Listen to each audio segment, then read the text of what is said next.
Shalom, salam damai sejahtera untuk Bapak, Ibu, Saudara, dan anak-anakku yang dikasihi Tuhan Yesus.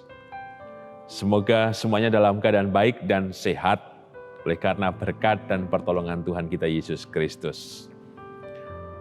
Renungan kali ini, Jumat 9 Oktober 2020,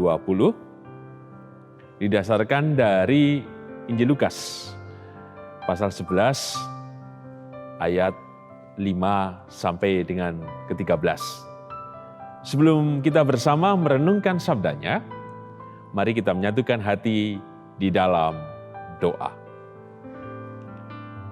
Bapa dalam sorga, kami mengucap syukur atas setiap keindahan dan rahmat-Mu yang senantiasa menyegarkan tubuh jiwa roh kami, sehingga kami dikuatkan dan dipulihkan dalam menjalani kehidupan ini dalam berbagai tantangan dan pergumulan yang harus kami tempuh. Kami mengucap syukur ya Tuhan Yesus, karya dan kuasa-Mu menopang dan menegakkan kami. Sehingga sampai dengan sekarang, kami boleh menikmati dan memaknai semua kehidupan yang kami jalani dalam kehidupan ini. Dan biarlah melalui kebenaran-Mu yang hendak kami renungkan bersama, semakin membuat kami dekat dan berani untuk terus percaya dan memohon pada belas kasih dan kekuatan-Mu itu. Sehingga kami tetap berdiri dengan tegak oleh karena pengharapan dan kekuatan yang dari-Mu bekerja. Jadi pengharapan kami dan iman kami. Maka bersabdalah ya Tuhan Yesus, kami siap mendengarkannya, dan ampunkanlah setiap dosa pelanggaran kami Tuhan. Kuduskan layakan kami dalam darah dan tubuh-Mu itu Tuhan. Di dalam-Mu Tuhan Yesus, Sang Sumber keselamatan dan kebenaran, kami naikkan doa ini dengan syukur, dengan percaya dan berserah. Amin.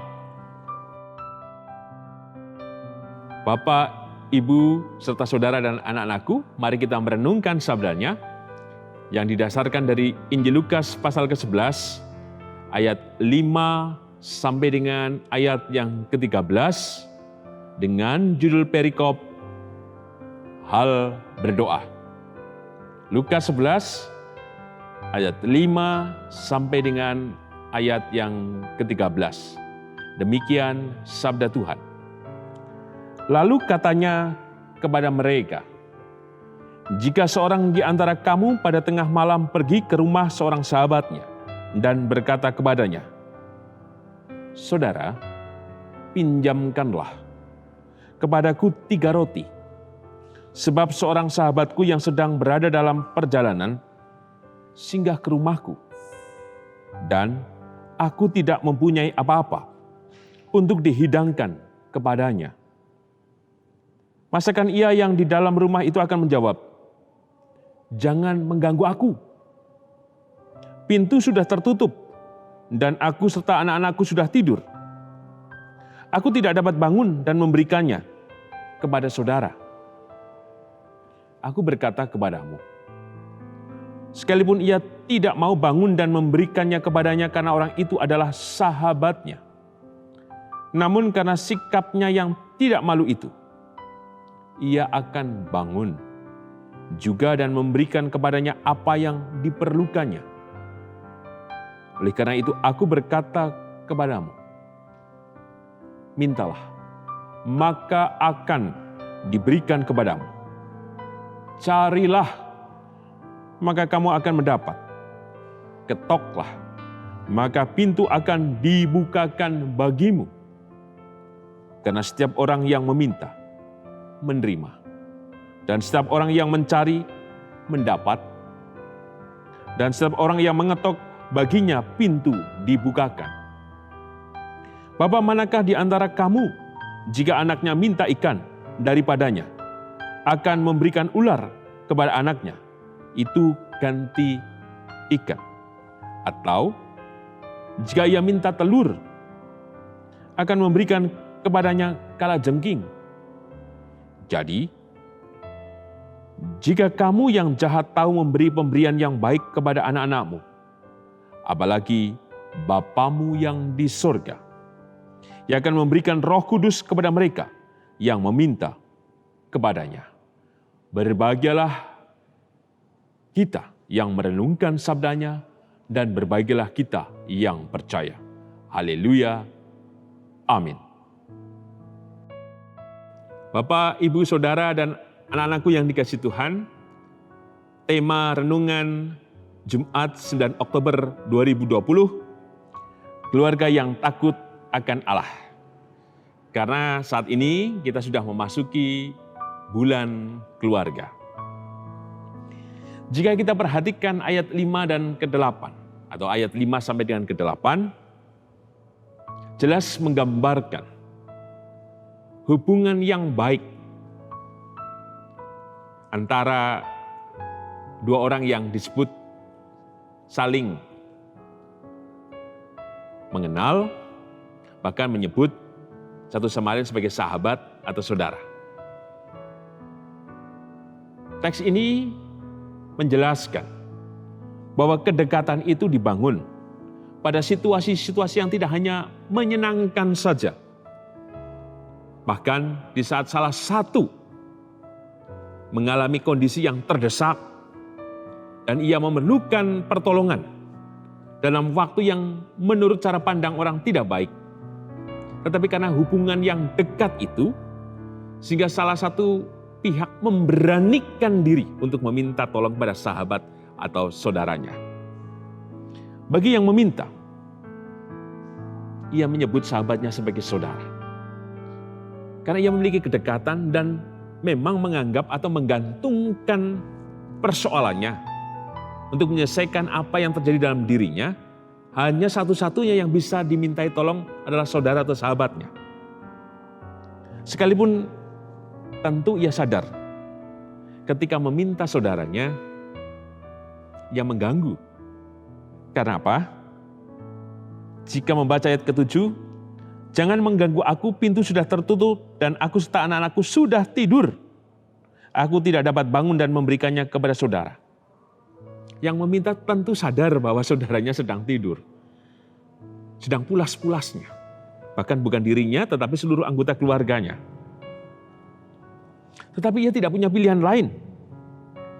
Sehingga ia memberanikan diri meminta tolong kepada saudaranya. Tentu karena kedekatan yang dibangun karena mengenal dengan baik dan berhubungan dengan baik dengan saudaranya. Di ayat ke-5 sampai dengan ke-6 kita perhatikan. Saudara, pinjamkanlah kepadaku 3 roti. Kata saudara menunjukkan apa sih? Kedekatan, relasi. Yang sudah saling terbuka, saling mengenal dan memahami dengan baik. Sehingga yang meminta tolong ini sekalipun dalam kondisi yang tidak tepat bagi banyak orang, tetapi ia tetap saja mau melakukannya. Yang kedua, saudara yang dimintai tolong atau sahabat yang dimintai tolong.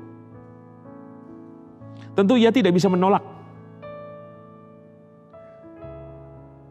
Sebenarnya ia punya peluang untuk menolak.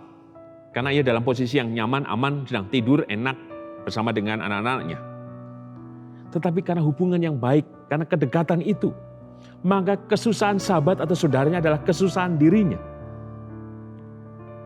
Sehingga ketika saudaranya meminta tolong,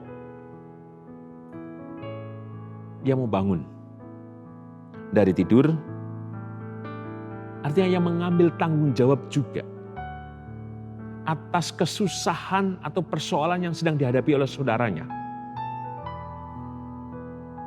Kedekatan, keberanian, karena mengenal baik, sehingga mengambil tanggung jawab itu. Persis gambarannya di ayat 9 sampai dengan ayat ke-13. Teks ini dengan gamblang menerangkan bagaimana Tuhan menjadi saudara atau sahabat yang hadir pada setiap saat, bahkan dalam kondisi-kondisi yang tidak memungkinkan. Ia mengundang kita bersama. Mengundang kita untuk dekat kepadanya, mengundang kita untuk berani meminta kepadanya. Secara khusus di ayat 9 sampai dengan ke-10, Oleh karena itu aku berkata kepadamu, mintalah, maka akan diberikan kepadamu, carilah maka kamu akan mendapat, ketoklah maka pintu akan dibukakan bagimu. Kesenantiasaan dalam waktu ia hadir, dengan terbuka. Bahkan dalam saat-saat yang paling berat dihadapi oleh setiap kita, ia tetap mengundang kita. Kapanpun waktunya ia akan tetap bangun, artinya menyediakan diri pada kita bersama. Persis gambarannya di ayat yang ke-8. Namun karena sikapnya yang tidak malu itu, artinya apa sih? Saudara yang meminta pertolongan itu karena punya keberanian. Maka kita diundang untuk memiliki keberanian itu. Keberanian dari mana? Tentu didasarkan pada kedekatan kita. Maka pesan yang pertama adalah, bangunlah kedekatan itu dengan Tuhan. Sehingga kapanpun waktunya kita dimampukan untuk hanya meminta tolong kepada Tuhan dalam persoalan yang berat. Ini menunjukkan bagaimana Tuhan yang ramah dan murah untuk kita, bahwa kita sebenarnya sudah dijanjikan pada jalan kebenaran dan hidup akan setiap persoalan dan pergumulan kehidupan kita. Maka syarat yang harus kita bangun adalah kedekatan kita, relasi kita dengan Tuhan. Maka yang kedua, pesan yang kedua, dengan kedekatan itu memampukan kita untuk dengan berani senantiasa pula meminta, kemudian mencari dan mengetok pintu rahmat Tuhan atas kehidupan kita. Kita tidak sungkan lagi meminta kepada Tuhan. Sehingga dalam situasi yang paling pelik kita hadapi, kita punya kekuatan dan pegangan karena Tuhan memampukan kita dan menolong kita dalam setiap kondisi apapun yang kita hadapi. Tuhan memperbandingkan dengan ayat yang ke-13. Jadi jika kamu yang jahat tahu memberi pemberian yang baik kepada anak-anakmu, apalagi Bapamu yang di surga. Dalam berita kita melihat atau mendengar ada seorang atau orang tua yang terpaksa mencuri susu untuk anaknya. Atau mencuri sesuatu untuk membelikan HP untuk anaknya. Gara-gara sekarang kan model sekolah lewat online. Mereka melakukan yang disebut jahat, tapi untuk kebaikan anaknya. Apalagi Bapa kita yang di sorga. Untuk itu, firman ini ya, pesan yang ketiga meneguhkan kita bersama bahwa Tuhan tahu apa yang baik atas kehidupan kita bersama. Maka sebagai penutup, bangunlah kedekatan dengan Tuhan. Maka dengan kedekatan itu akan mendorong kita untuk berani senantiasa untuk meminta, untuk mencari, dan mengetok pintu rahmat Tuhan. Maka yakinlah, jika Ia mengundang kita bersama, maka kesenantiasan rahmat-Nya bekerja, menolong kita dalam sepanjang pergulatan kehidupan yang kita tempuh. Maka Ia akan memberikan Roh Kudus kepada mereka yang meminta kepadanya. Artinya apa? Kuasa, penyertaan, dan berkat atas kehidupan kita bersama. Sehingga tema hari ini, keluarga yang takut akan Allah, kiranya membangunkan kita kembali untuk dekat, untuk berani, meminta, mencari, dan mengetok pintu rahmat Tuhan. Karena Tuhan bekerja dan memelihara kehidupan kita kini dan sepanjang masa. Sebagai pertanyaan panduan untuk refleksi pribadi dan untuk pemahaman Alkitab di setiap wilayah. Yang pertama, sudahkah kita membangun kedekatan yang serius dan sungguh-sungguh dengan Tuhan?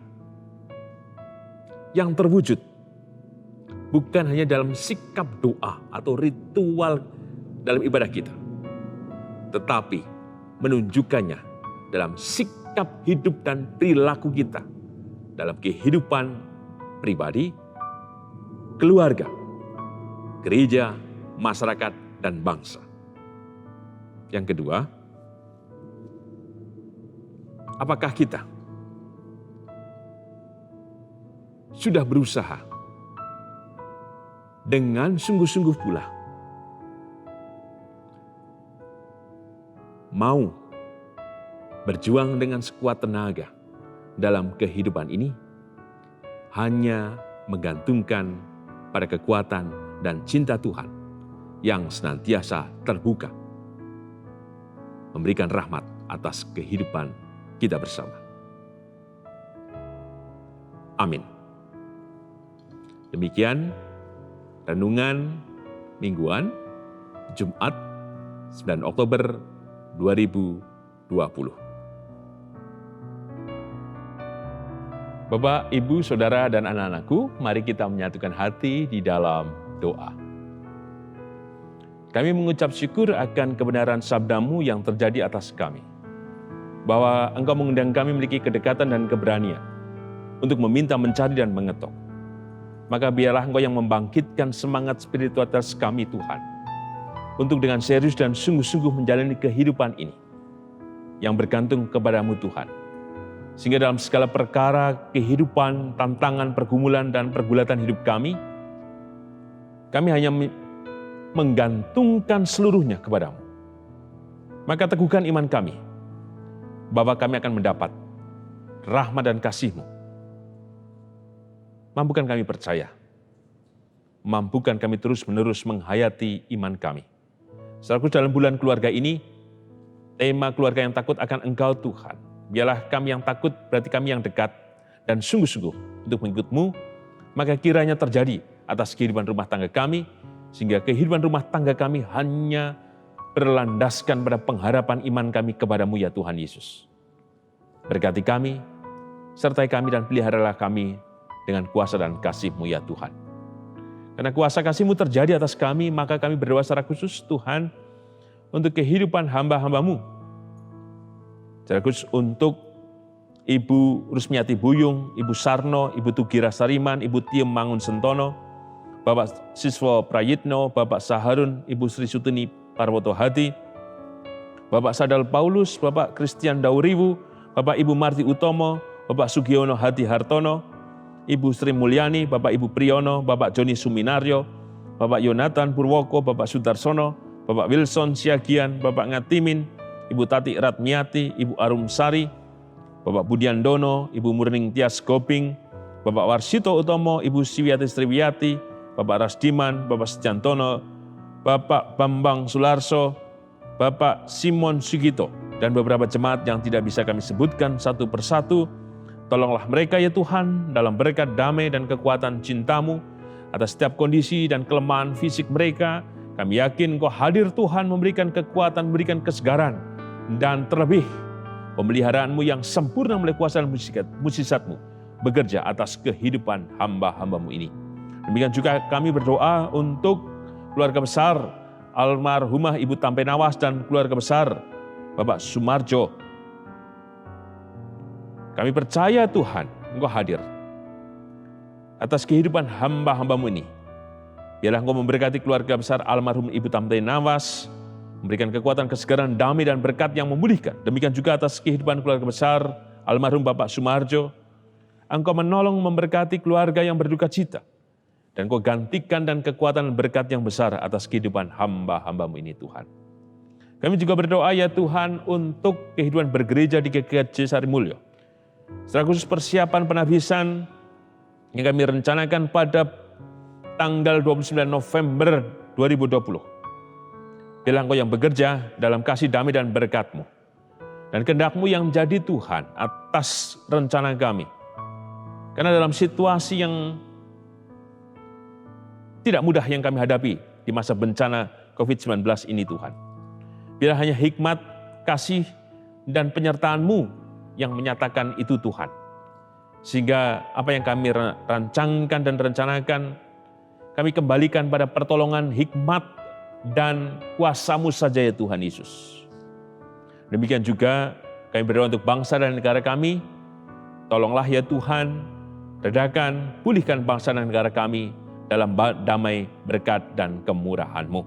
Demikian juga atas setiap kondisi kami, Tuhan, satu persatu, biarlah Engkau yang menolong dari setiap apapun yang menjadi pergulatan-pergumulan kami. Engkau yang mengetahui kesengsaraan kami, keluh kesah kami, tangisan kami, rintihan kami, bahkan kami yang jatuh, kami yang menderita, kami yang sengsara, ataupun kami yang sedang bersuka cita. Kami yang menemukan berkat, kami menemukan jalan keluar dan lain sebagainya. Peliharalah kami Tuhan dengan kasih setia dan berkat serta mujizat-Mu itu Tuhan. Inilah doa kami Tuhan Yesus, dan kami serahkan dengan percaya hanya dalam nama Tuhan kami Yesus Kristus, Sang Sumber kehidupan dan keselamatan. Di dalam-Mu kami percaya, bersyukur dan berserah. Amin. Tuhan Yesus memberkati kehidupan Bapak, Ibu, Saudara, dan anak-anak, kini dan sepanjang masa. Amin.